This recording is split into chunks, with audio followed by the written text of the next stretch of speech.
नमस्कार दर्शक बंधु जय जगन्नाथ। आज हूँ डिसेम्बर 23 तारिख मंगलवार। तेज विलंबन कर आसतु नजर पकेबा आज दिन ओडिशा तथा देश विदेशर गुरुत्वपूर्ण खबर गुड़िक चिटफंड क्षुद्र आवेदनकारी फेरी पाइबे टंका। विभिन्न दैनिक खबर कागज रे विज्ञापन प्रकाश पाइबा परे पुणी थरे एहाकु नै बढ़िला चर्चा। अर्थ विभाग निष्पत्ति अनुजाई 8,000 रु 10,000 पर्यंत टंका फेरी पाइबे जमाकारी। एबे सरकार आउ 5 लाख जमाकारी चिन्हट କରିଛନ୍ତି। ସେମାନେ ଜାନୁଆରୀ 31 ଭିତରେ ଟଙ୍କା ଫେରି ପାଇବେ ବୋଲି ରାଜ୍ୟ ବିଜେପି ସଭାପତି ମନମୋହନ ସାମଲ କହିଛନ୍ତି। ସରକାର ଯାହା ନିର୍ବାଚନ ପ୍ରତିଶ୍ରୁତି ଦେଇଥିଲେ ତାକୁ ପାଳନ କରୁଛନ୍ତି ବୋଲି ସେ କହିଛନ୍ତି। କେବଳ କ୍ଷୁଦ୍ର ଜମାକାରୀ ନୁହେଁ ବରଂ ସମସ୍ତ ଜମାକାରୀଙ୍କୁ ଚିହ୍ନଟ କରି ଟଙ୍କା ଫେରାଇବା ପାଇଁ ସରକାର ଯୋଜନା କରନ୍ତୁ ବୋଲି କ୍ଷତିଗ୍ରସ୍ତ ମିଳିତ ମଞ୍ଚ ଦାବି କରିଛି। ଦର୍ଶକ ବନ୍ଧୁ ପ୍ରତ୍ୟେକ ଦିନ ନୂଆ ନୂଆ ଖବର ଗୁଡ଼ିକୁ ଜାଣିବାକୁ ଚାହୁଁଥିଲେ ଚ୍ୟାନେଲଟିକୁ ସବସ୍କ୍ରାଇବ କରି ଲାଇକ୍ ସେୟାର ମଧ୍ୟ କରିଦିଅନ୍ତୁ ଏବଂ ଆପଣଙ୍କ ମତାମତ କମେଣ୍ଟ ମାଧ୍ୟମରେ ଜଣାନ୍ତୁ।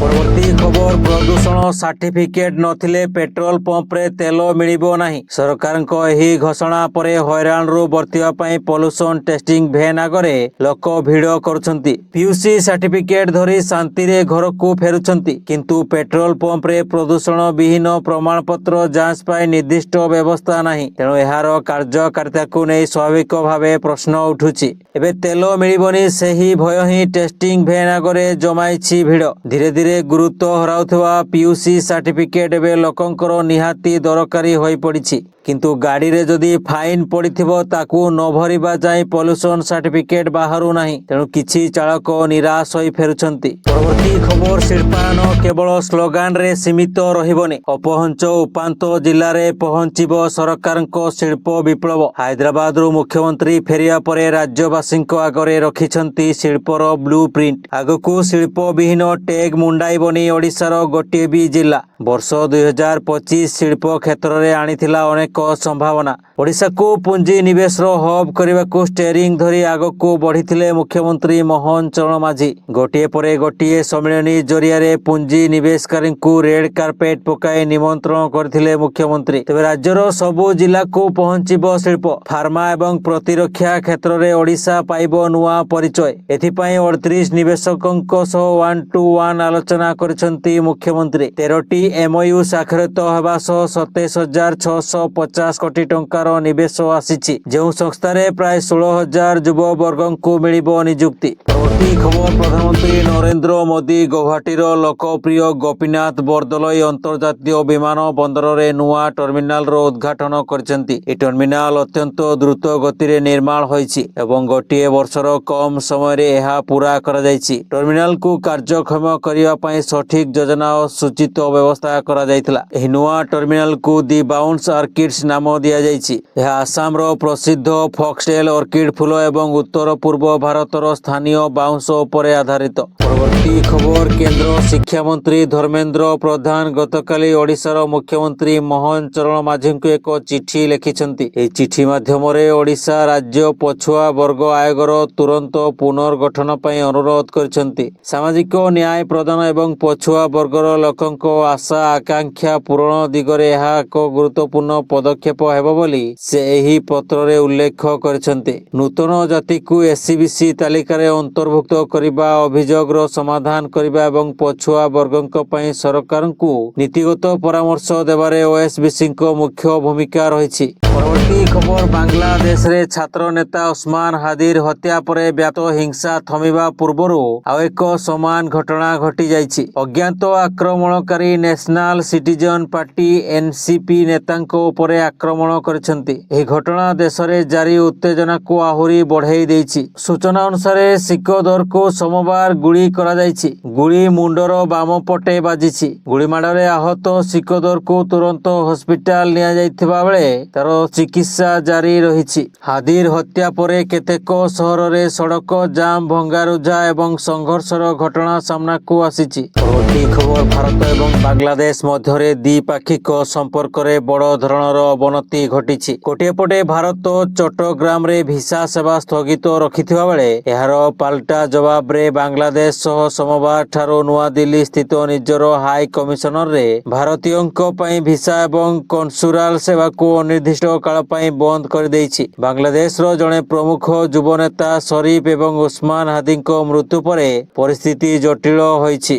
ପରବର୍ତ୍ତୀ ଖବର ନ୍ୟାସନାଲ ହେରାଲ୍ଡ ମାମଲାରେ ଦିଲ୍ଲୀ ହାଇକୋର୍ଟ କଂଗ୍ରେସ ନେତା ରାହୁଲ ଗାନ୍ଧୀ ଏବଂ ସୋନିଆ ଗାନ୍ଧୀଙ୍କୁ ନୋଟିସ ଜାରି କରିଛନ୍ତି। ଏହି ମାମଲାରେ ଇଡି ଏକ ଚାର୍ଜସିଟ୍ ଦାଖଲ କରିଥିଲା, କିନ୍ତୁ ରାଉସ ଆଭେନ୍ୟୁ କୋର୍ଟ ଏହାକୁ ଗ୍ରହଣ କରିବାକୁ ମନା କରିଦେଇଥିଲା। ରାଉସ ଆଭେନ୍ୟୁ କୋର୍ଟର ନିଷ୍ପତ୍ତି ବିରୁଦ୍ଧରେ ଇଡି ଦିଲ୍ଲୀ ହାଇକୋର୍ଟରେ ଏକ ଆବେଦନ ଦାଖଲ କରିଥିଲା ଏବଂ ଏବେ ଦିଲ୍ଲୀ ହାଇକୋର୍ଟ ଏହି ମାମଲାର ସମସ୍ତ ଅଭିଯୁକ୍ତଙ୍କୁ ନୋଟିସ ପଠାଇଛି। ଇଡିର ଆବେଦନ ଉପରେ ଦିଲ୍ଲୀ ହାଇକୋର୍ଟ ସୋନିଆ ଗାନ୍ଧୀ ଏବଂ ରାହୁଲ ଗାନ୍ଧୀଙ୍କ ସମେତ 7 ଜଣ ଅଭିଯୁକ୍ତଙ୍କୁ ନୋଟିସ ଜାରି କରିଛନ୍ତି। ଏହି ମାମଲାର ପରବର୍ତ୍ତୀ ଶୁଣାଣି ମାର୍ଚ୍ଚ 12 ତାରିଖରେ ହେବ। ପରବର୍ତ୍ତୀ ଖବର ଦିଲ୍ଲୀ, ମୁମ୍ବାଇ କିମ୍ବା ବେଙ୍ଗାଲୁରୁର ପ୍ରତିଦିନର ଟ୍ରାଫିକ ଦର୍ଶାଉଛି ଯେ ସହର ଗୁଡ଼ିକ ବୃଦ୍ଧି ପାଇଛି ଏବଂ ରାସ୍ତା ଗୁଡ଼ିକ କ୍ଳାନ୍ତ ହୋଇପଡ଼ିଛି। ଏବେ ପ୍ରଶ୍ନ ଏହା ନୁହେଁ ଯେ ଜାମ୍ କାହିଁକି ହେଉଛି, ବରଂ ପ୍ରଶ୍ନ ହେଉଛି ଏଥିରୁ ମୁକ୍ତି ପାଇବାର ଉପାୟ କ'ଣ। ଏହି ପ୍ରଶ୍ନର ଉତ୍ତର ଖୋଜିବାକୁ ଯାଇ ଏରୋସ୍ପେସ୍ ଷ୍ଟାର୍ଟଅପ୍ ସୋର୍ଲା ଭିଏନ୍ସନ୍ ଆକାଶ ମାର୍ଗକୁ ବାଛିଛି।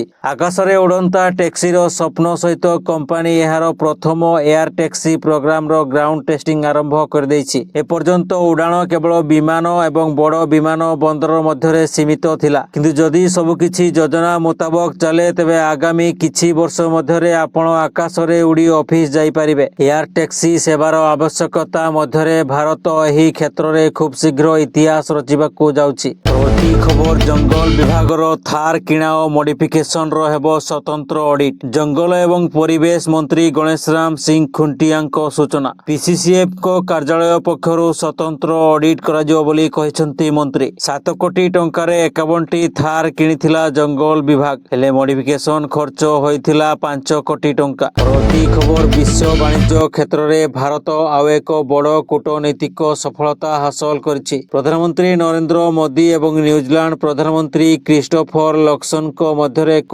ଟେଲିଫୋନ ବାର୍ତ୍ତାଳାପ ସମୟରେ ଭାରତ ଓ ନ୍ୟୁଜିଲାଣ୍ଡ ମୁକ୍ତ ବାଣିଜ୍ୟ ଚୁକ୍ତିନାମା FTA ମିଳିତ ଭାବରେ ଘୋଷଣା କରାଯାଇଥିଲା। ଏହି ଚୁକ୍ତିନାମା କେବଳ ଦୁଇ ଦେଶ ମଧ୍ୟରେ ଆର୍ଥିକ ସମ୍ପର୍କକୁ ଉନ୍ନତ କରିବ ନାହିଁ, ବରଂ ସୁରକ୍ଷାବାଦୀ ଆମେରିକା ବାଣିଜ୍ୟ ନୀତି ସାମ୍ନାରେ ଭାରତର ବିକଳ୍ପ ବିଶ୍ୱ ସହଭାଗିତାକୁ ମଧ୍ୟ ମଜବୁତ କରିବ। ଏହି ଚୁକ୍ତି ଅନୁଯାୟୀ ନ୍ୟୁଜିଲାଣ୍ଡ ଆଗାମୀ 15 ବର୍ଷ ମଧ୍ୟରେ ଭାରତରେ $20 ନିୟୁତ ନିବେଶ କରିବ। ଏହି ନିବେଶ କୃଷି, ଦୁଗ୍ଧ, ଖାଦ୍ୟ ପ୍ରକ୍ରିୟାକରଣ, ଶିକ୍ଷା, ପ୍ରଯୁକ୍ତିବିଦ୍ୟା ଏବଂ ଷ୍ଟାର୍ଟଅପ୍ ଭଳି କ୍ଷେତ୍ରରେ ସୁଯୋଗ ସୃଷ୍ଟି କରିବ। ପରବର୍ତ୍ତୀ ଖବର ରାଜନୈତିକ ଦଳଗୁଡ଼ିକ ଉପରେ ଧନ ବର୍ଷା। ଇଲେକ୍ଟୋରାଲ ବଣ୍ଡ ବା ନିର୍ବାଚନୀ ବଣ୍ଡ ଉପରେ ସୁପ୍ରିମକୋର୍ଟ କଟକଣା ଲଗାଇଥିବା ସତ୍ତ୍ୱେ ଦେଶର ପ୍ରମୁଖ ରାଜନୈତିକ ଦଳଗୁଡ଼ିକୁ ମିଳିଛି ମୋଟା ଅଙ୍କର ଦାନ ରାଶି। ଜାତୀୟ ଗଣମାଧ୍ୟମରେ ଏକ ଚକିତ କଲା ଭଳି ରିପୋର୍ଟ ସାମ୍ନାକୁ ଆସିଛି। 2024-25ରେ ଦେଶର 9ଟି ରାଜନୈତିକ ଦଳକୁ 3,577 କୋଟି ଟଙ୍କାର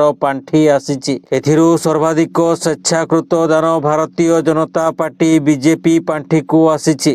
ଦ୍ୱିତୀୟ ସ୍ଥାନରେ ରହିଛି ସର୍ବପୁରାତନ ଦଳ କଂଗ୍ରେସ। ପ୍ରୁଡେନ୍ସିଆଲ ଟ୍ରଷ୍ଟ ଜରିଆରେ ରାଜନୈତିକ ଦଳଗୁଡ଼ିକ ଉପରେ ହୋଇଛି ଧନ ବର୍ଷା। ବିଜେପିକୁ ମିଳିଛି ସର୍ବାଧିକ 2,180 କୋଟି ଟଙ୍କା, କଂଗ୍ରେସକୁ ମିଳିଛି 313 କୋଟି ଟଙ୍କା। ପରବର୍ତ୍ତୀ ଖବର ଦୁବାଇରେ 19 ବର୍ଷରୁ କମ୍ ଏସିଆ କପ୍ ବିଜୟୀ ପାକିସ୍ତାନ ଦଳର ସଦସ୍ୟମାନଙ୍କ ଲାଗି ଦେଶର ପ୍ରଧାନମନ୍ତ୍ରୀ ଶାହବାଜ ଶରୀଫ 10 ନିୟୁତ ପାକିସ୍ତାନୀ ଟଙ୍କା ସ୍ୱତନ୍ତ୍ର ପୁରସ୍କାର ଘୋଷଣା କରିଛନ୍ତି। ଗତ ରବିବାର ଅନୁଷ୍ଠିତ ଫାଇନାଲରେ ଭାରତକୁ 191 ରନରେ ପରାସ୍ତ କରି ପାକିସ୍ତାନ ଚମ୍ପିଆନ ବିଜୟ ହୋଇଛି। ଶରୀଫ ଟାଇଟଲ ବିଜୟୀ ଦଳ ଅଫିସିଆଲ ମାନଙ୍କ ଉଦ୍ଦେଶ୍ୟରେ ଆୟୋଜିତ ଏକ ଅଭ୍ୟର୍ଥନା ଉତ୍ସବରେ ଏହି ପୁରସ୍କାର ଘୋଷଣା କରିବା ସହ ଦଳର ପ୍ରଦର୍ଶନକୁ ନେଇ ଉଚ୍ଚ ପ୍ରଶଂସା କରିଛନ୍ତି। ପରବର୍ତ୍ତୀ ଖବର ଟ୍ରେନରେ କିଏ ତଳେ ତ ପୁଣି କିଏ ଟଏଲେଟ କାନ୍ଥକୁ ଆଉଜି ହୋଇ ମୁଣ୍ଡ ଗୁଞ୍ଜି ଆସିଛନ୍ତି। ସ୍ୱତନ୍ତ୍ର ଟ୍ରେନରେ ଶୋଚନୀୟ ଭାବେ ଯାତ୍ରା କରି ଫେରିଥିବା ଏହି ପିଲାମାନେ ଆମ ରାଜ୍ୟର ଜଣେ ଜଣେ ଜାତୀୟ ସ୍ତରୀୟ ଖେଳାଳି। ହେଲେ ଏମାନଙ୍କ ଅବସ୍ଥା ଏମିତି ଯେ ସେମାନେ ଅସହାୟ, ଅପରିଚିତ,